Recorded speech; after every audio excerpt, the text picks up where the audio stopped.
فحص الدكتور وإذا انصم. قال معقول تحس بأعراض الشيء؟ قلت له أبدا دكتور ما أحس بأي شيء.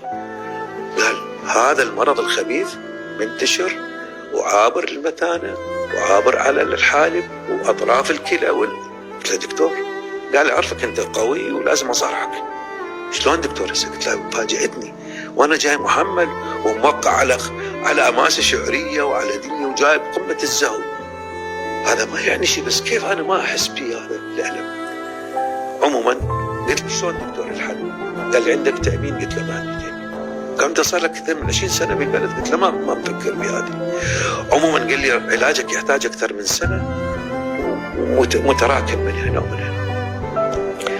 فحقيقة أنا هاي اللحظات أصابني رعب شديد، بس قد خلت ماسك. هو الأطباء عادة مهما كانوا يكونون أقوياء، فقال لي أنت والقصائد، أنت بالقوة، أنت بالكذا، رجعني شوي صحيني، ذكرك بقوتك الداخلية. قوة الداخلية. قال لي حتى الأكثر عندنا أطباء أيضا زملاء، هو دكتور عراقي ممتاز بالإمارات على عدة أطباء. قال اسمع أكثر من رأيي. رحت على دكتور آخر أنا ما أريد أذكر أسماء الأطباء. شاف الدكتور كان قاسي جدا هذا الدكتور.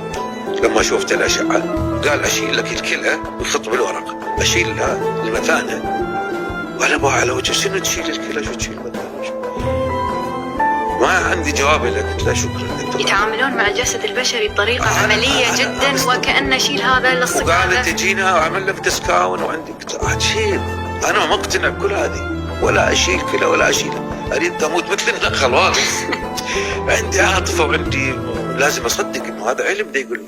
وبعدين أعضاء الإنسان اللي عاشت معاه كل هالسنين تظل عزيزة عليه، يعني فكرة أن نستأصل ونقطع ونبتر يعني تظل وايد صعبة على المسمع. زين، والحكاية اللي ما ذكرتها وما حد يدري بها إنه في نفس الوقت بعد صدمتي بهذا الخبيث بهاي المناطق هي الكلى والأمعاء والحالب، نفس المستشفى أنا في دكتور صديقة زوجته دكتورة طبيبة عيون. أنا عندي معاناة مع عيني سابقا، انفصال شبكي ومسوي لها عملية، باقي منها نسبة كل شيء مؤلمة يعني أشوف فيها.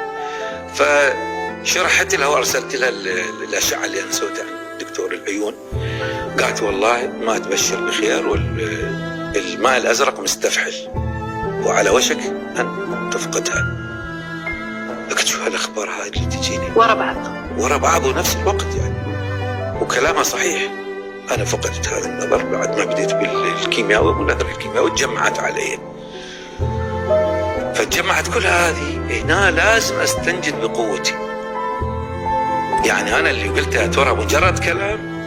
أنا كنت بادي بقصيدة اللي هي حكاية لا تشكل الناس، بادي بيها من 40 سنة. كنت تنصح الناس بشيء، لكن وصل فيك المرض لدرجة أن حتى اللي تنصح فيه الناس مو قادر تطبقه، يعني حاشك اكتئاب. لا ضعفت بالشكل. لا قلت لا هذا مو أنا، قعدت حتى على الأرض قلت لا هذا مو أنا. ولا فقدت البصر؟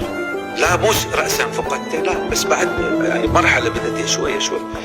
فرحت قلت لازم استمد قوة، لأن حتى اللي انت أو رب البيت تجي ضعيف للبيت، أو أنت تقول مجموعة والناس تؤمن بكلامك.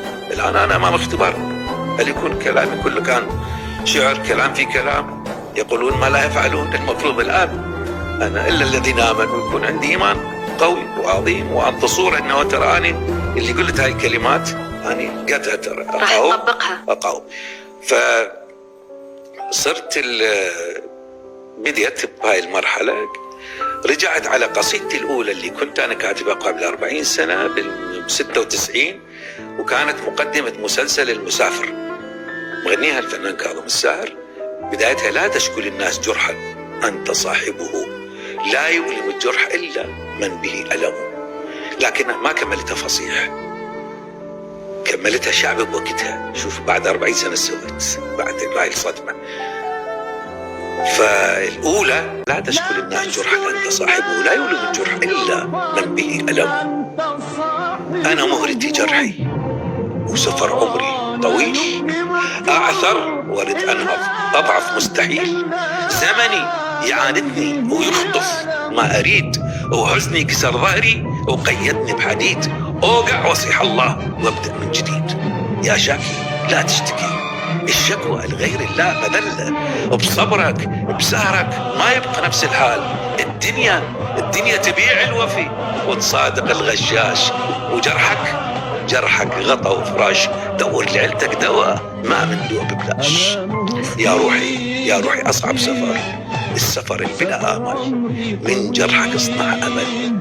قدرك تظل رحال. يا رب عين البشر. مرات يحمل القهر ما تحمل الإجبار.